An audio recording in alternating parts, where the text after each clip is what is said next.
Buenos días, todo el mundo. Y ahora, no, I really don't know Spanish.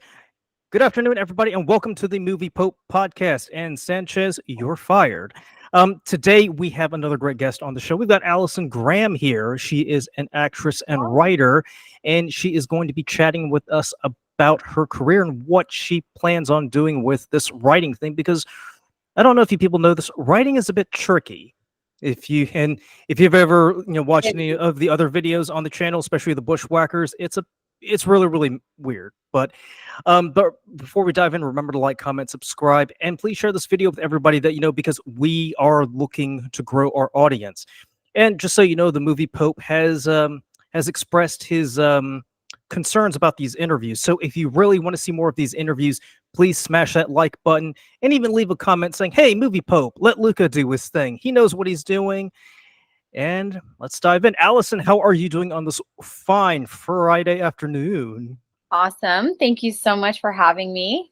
I'm excited. Excellent. Yeah, absolutely. Now, we've only met recently because I met you about a month ago at a Carolina Film Community meeting, and you mentioned that you were an actress, and were you starting off as a writer or what? Can you? I started off actually doing acting and theater stuff in school. And then when I came back to the world of theater, I started doing playwriting and then I fell into acting again. And now I'm coming back to more of a screenwriting. So Gotcha. So you also mentioned too that your origins were in theater acting, correct? yes, absolutely. Okay. So can you dive into how you got started and all this? What made you decide acting was the best career path, and how did it lead you into deciding to not only just read words on the page, but put words on the page? Well, uh, acting as a career path is definitely it's a big jump. I feel like basically I hit a rock bottom in my life in the past, like where I just felt really down all the time, even though I had like a nice job and a good apartment and nice things, and I just felt like I mean it wasn't that nice, but I was trying to make my way and I was doing fashion at the time. And I just realized I don't really want to take a step forward in my life unless it's from a place of I want to do this because it makes me so happy because I was just really bogged down in a depression. And I was like thinking to myself, when was the last time I felt so happy, like effervescently happy? And it was when I did theater in school. And I decided, you know what? I'm just going to blow off. I was doing a business degree at the time and I blew it off. I dropped all my classes in business and decided to just go for theater stuff and just I did playwriting, costuming, all that stuff. And through playwriting, I started table reading with a lot of very talented playwrights in my area. And that was at the time in Pasadena, in California. And by reading this new material all the time, and then they would start asking me, "Hey, can you be at my table read this day to read my material? Because I love how you read." And then I got asked from there to try to audition for some plays, and I just started booking a bunch of plays around Pasadena. And from there, it just kind of blew up. I did like some commercials, and I was like, this is awesome. And it just kept going and getting bigger and bigger. So I decided to just continue down the path and it made me so happy. So I'm so glad I did. And that's how I kind of started getting more education in it. I ended up going to Long Beach and studying with the great Alexandra Billings and Hugh O'Gorman for, viewpoints training and theater. And I did Steppenwolf program and play.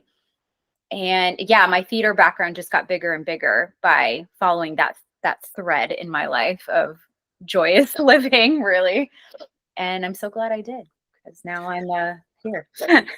So when you start off in theater, can you maybe describe like what it was like just studying acting and what maybe your first production was like? Because whenever you get on that stage for the first time, and I know from experience, it can be a bit nerve-wracking because you spend all these months learning the technique and how to get inside the character's head, how to imbibe or I guess digest the mentality of the character you're supposed to be. and learn all these techniques on how to memorize lines. But when you actually get out on stage, you're like, holy shit, what am I supposed to do here? Yeah, it's so funny. It's not like that for me at all. It's the technique came second. So I did it, like I said, in school when I was a kid. I always did theater stuff and I loved it. And so when I came back to it, as I said, I just was table reading for playwrights and doing writing classes.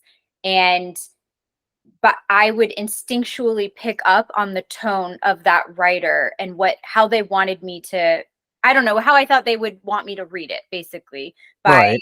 by reading their pieces, even if it was just a cold read, right? And by doing that over and over again, I just tapped into more of an instinctual, ooh, this is, and as we've talked about, I grew up on sitcoms and Seinfeld and movies, and I just felt like, oh, this is a lot like this movie, or this character is a lot like this character from this sitcom, so I'm going to do that, like that music like that. And I would really have more of an instinctual way of reading it.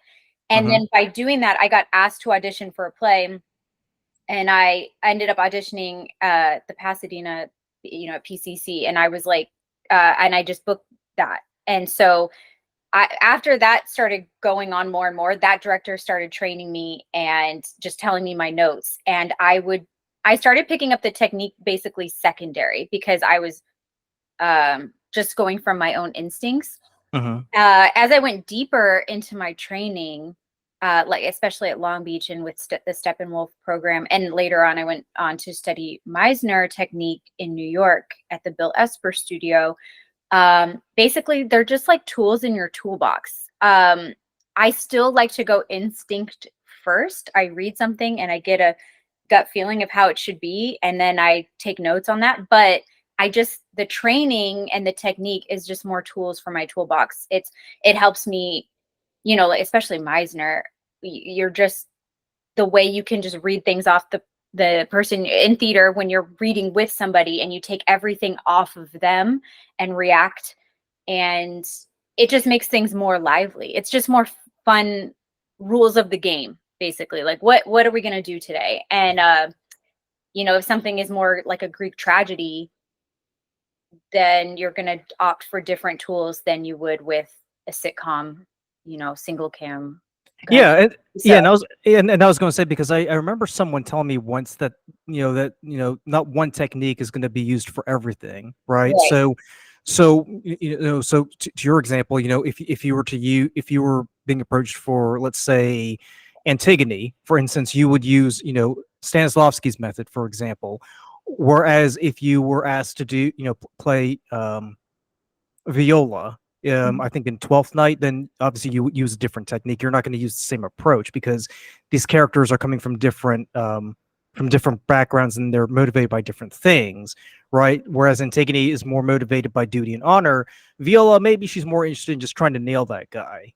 So that Yeah. totally makes sense. And it really depends on your own nature. You meet actors, and some of them just have this energy that's so charismatic and so lovey and flirty. And then that's not me at all. I'm more like Elaine, or George. I'm more of like Right. the I insightful. remember you saying that. Yeah, Yeah, you're very much like a George. I'm more of like the quick talking friend that's like, what are you talking about? Like, or something. So my energy that I bring to the room and the tools I need to find to portray a flirty or charismatic character is going to be really different from a person who naturally has that and can go maybe a little bit more off their instincts. So yeah, it's just a matter of picking what works for you, and also what the directors want, because that's going to be Oh very yeah. different as well. Yep. Yeah, because a lot of people that I've interviewed recently, they're like production designers and assistants, and they've all said, as much as you want to imprint your own, um, your own aesthetic or your own ideas onto a project, at the end of the day, if the director says they want this, you got to go with what the director says. So Yeah, it definitely applies to what you're doing. yeah. So how do you make that transition from being on stage to being behind a typewriter, to use an anachronism, an old Uh, timey reference? well, forcibly. I came to Charlotte actually for some acting gigs, And while I was here, I ended up meeting my he was a sound guy on set, and now is my husband, the loving Scott Graham. And while I was with him, we ended up we have my son. And right after I had my son, COVID hit. I had Alice there in 2019, and then COVID hit in 2020, obviously. So I not only was very postpartum, but I was isolated and taking care of my boy. And so I thought, well, what's a way that I can be creative today? And writing became the answer to that. I had already started thinking about writing and outlining before that for characters for me that I enjoyed, but this just put a whole new emphasis, on my ability, and my time to be able to do it. So I really started writing during quarantine.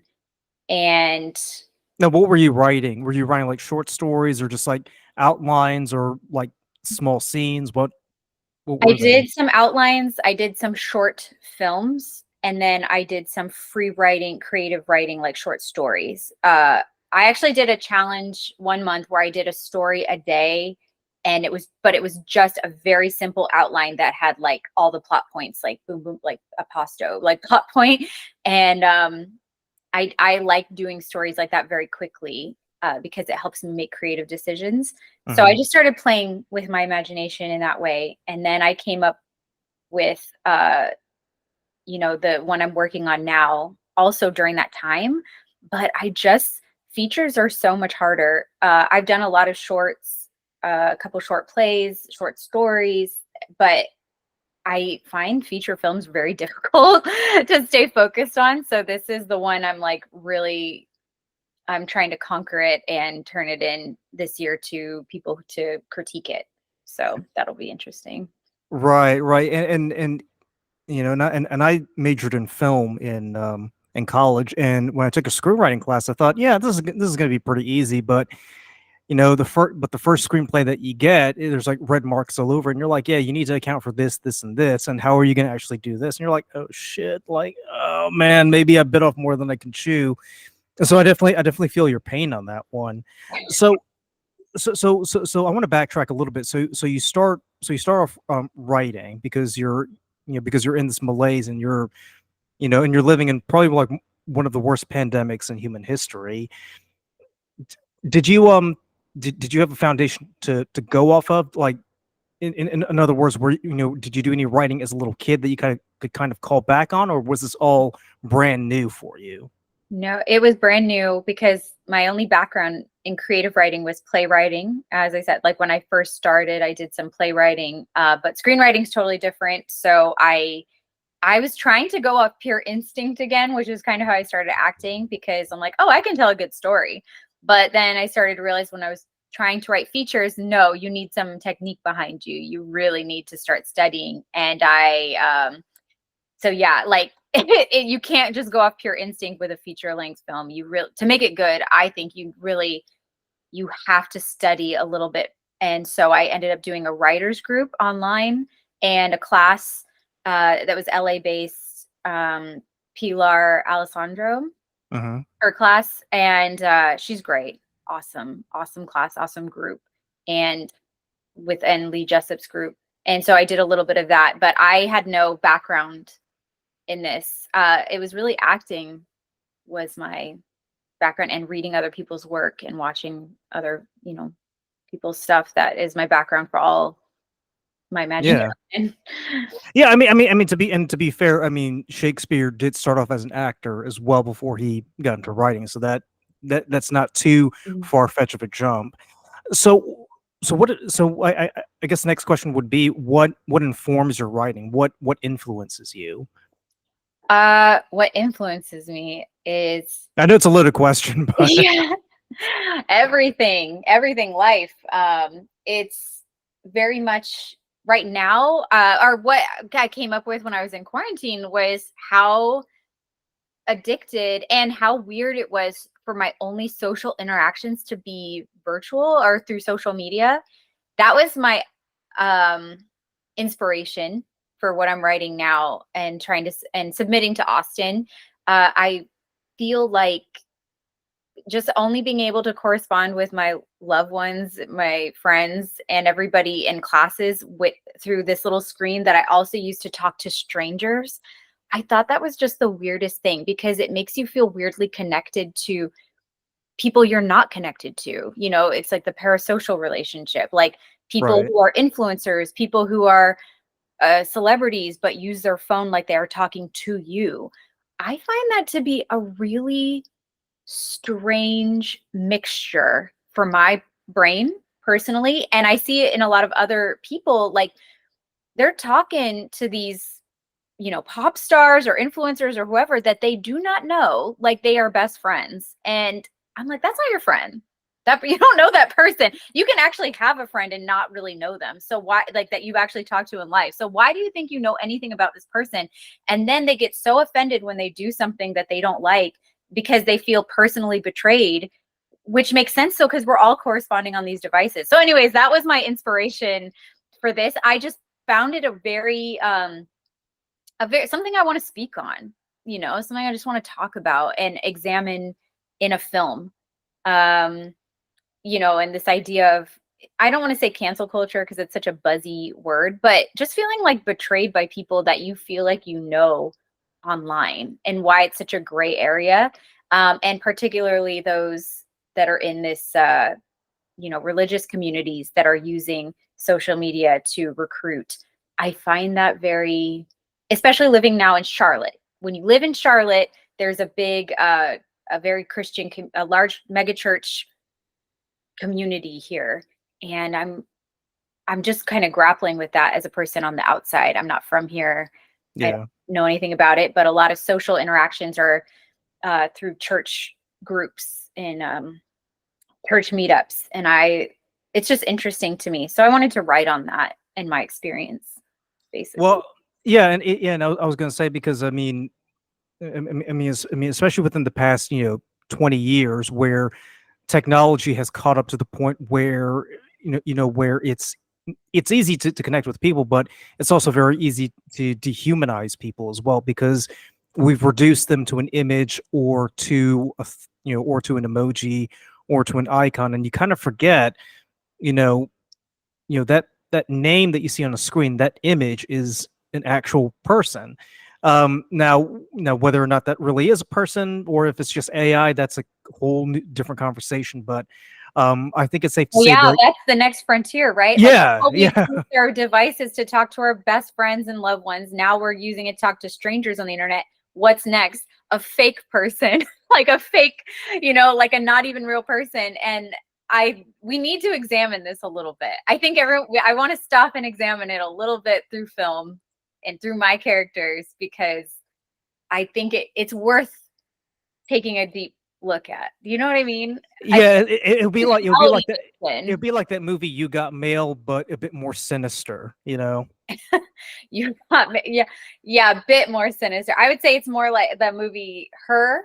Did you see Her with Oh yeah, yeah. that was a very yeah, that was Yep. as close as you can get, I think. But this is more also I'm adding in a bit more of a spiritual religious aspect. Um Yeah. Because that's the thing too. Because because in any times of tragedy, people do find their way back to religion. I know I did, and it's kind of appropriate too because you are living in the Bible Belt, in the southeastern United States. So that so to not delve into religion just a weeny bit, it would be a little bit, you know, no, mhm. not out of the ordinary. So you so before we started recording, you did mention that you have some aspirations that you want to do. You did mention you want to direct a theater production. Yes, I there's a play that I've been wanting to direct, An Enemy of the People, and it's actually I think it was written in like the 1800s by Henrik Ibsen, who also wrote A Doll's House. And Yep, I remember Doll's House. yes, he wrote this other play, and it's not as popular, obviously, as Doll's House, but it is such a perfect show for what we're going through as a society right now. and I love it so much. It's about a doctor who lives in a little town that is known for having a hot spring, or spring that is like a health site that it's for wellness, right? So people visit, and tourism is their economy there. And people visit to get healthier by dipping in this hot spring. And he tests the water and finds out that it has been poisoned because of environmental issues, because of a tannery that is close by. And so there's toxins in the water. And he thinks he's going to be hailed as this huge hero because he's bringing to attention this very, important issue. And then I think it's his brother. I haven't read it in a little while, but his brother has it's like the mayor, and he's like, no, you're not going to tell anyone about this. It will destroy the town. It will destroy our economy. And then he goes to a journalist to try and get the story out. And it's about basically how he is trying to get it examines environmental issues, how people don't believe in science, because at the time, looking at things through a microscope and the idea of germs being microscopic was not something that was familiar. So he was trying to talk about this, and everyone was laughing at him, saying, no one's going to believe in this. No one believes that that's going to believe that that's real. And he's trying to argue with people that about the scientific basis for what he's saying. And he's right. But he's also got a bit of pride about it. And it ends up being, it's a really important play, I think, especially to do in Charlotte. I think it'd be a great show to do right now. And I'm really excited to try and bring it out and do it with a cast out here. I think it'd be so much fun. You know what I was thinking of when you were describing that? It made me think of The Plague by Albert Camus.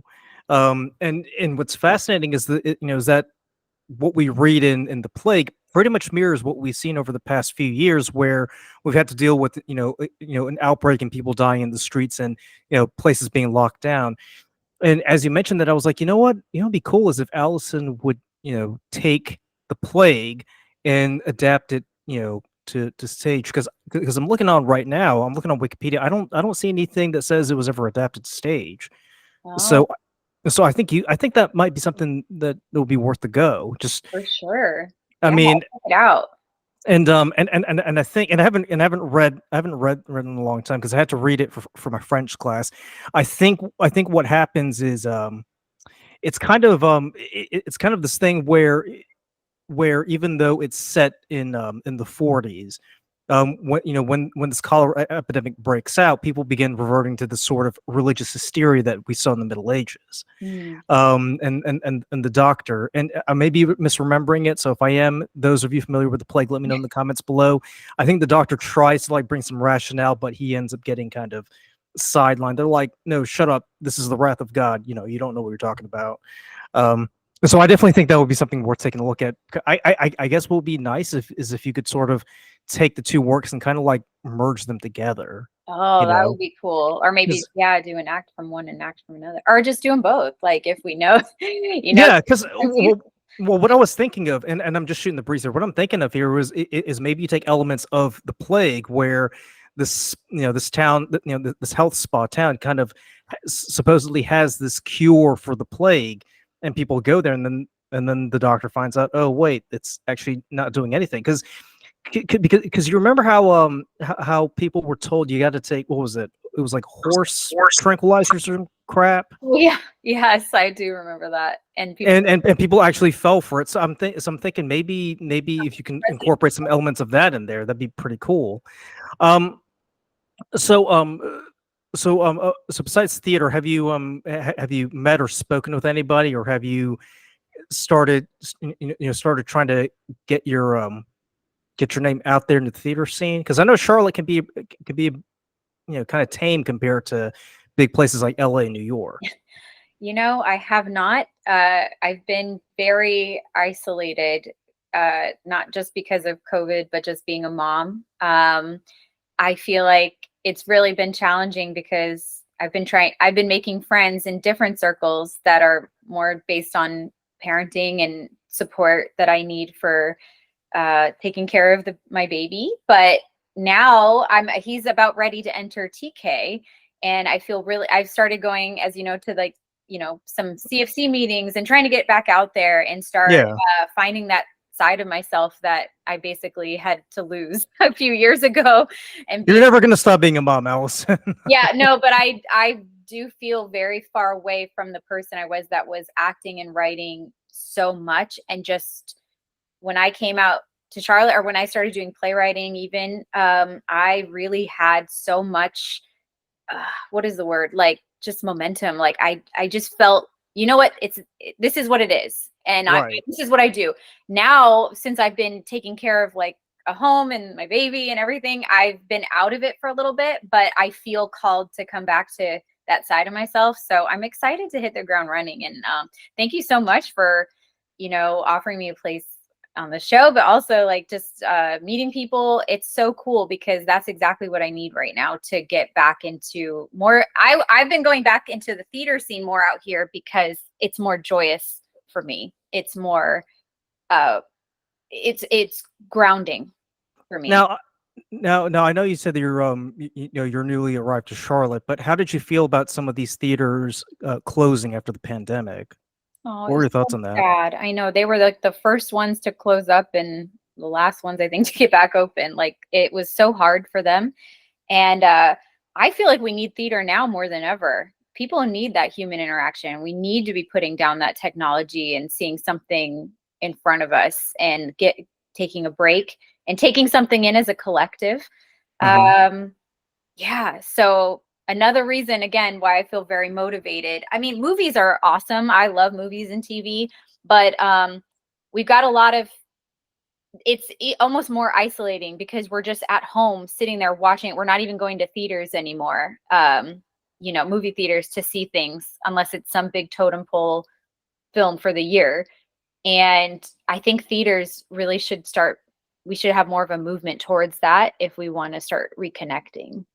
Because I mean, like with the ancient Greeks, their idea of theater was to be some sort of epicenter for community building where people came out and they learned the lessons Ability that they needed fest. to learn. Yeah. So I definitely hear you on that one.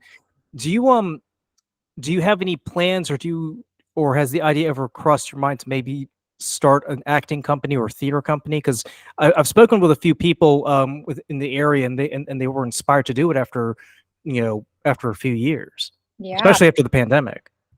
Right now I'm just starting small. I am teaching this summer at a playhouse in the area, and I'm very excited about that. It's for kids and teenagers, and I am so excited about that. I can't wait to, teach what I know to kids and grow something with them. Grow a little product. We're going to do a little production. I'm doing about 3 different camps and it's going to be awesome. So I'm starting there and then I'm going to see where it goes. I'm also dipping my toe back in as an actress, into like doing auditions again, filmmaking, all that stuff. I'm getting started. So we'll see what the future holds and what happens schedule wise. But I think that's a good place to start. Is just starting teaching again. And then, Gotcha. yeah. And then it would be cool to, in a couple, years, be teaching acting or having my own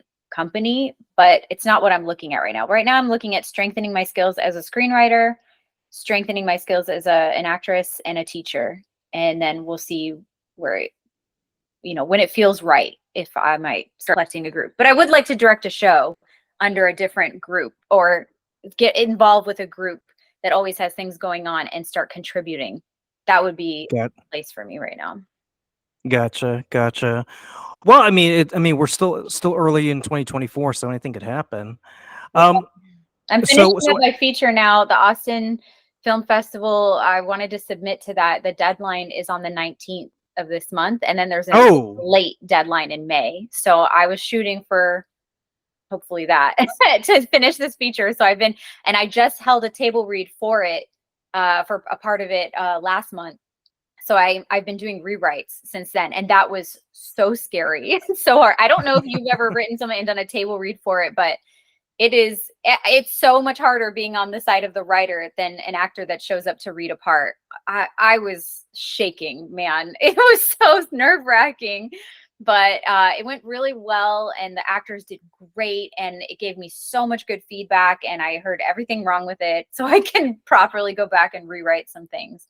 And it was really cool. But that's where I'm at now. I'm trying to finish up this feature and make it as strong as I can, and then move on to teaching, and then yeah, we'll see how it goes, and auditioning.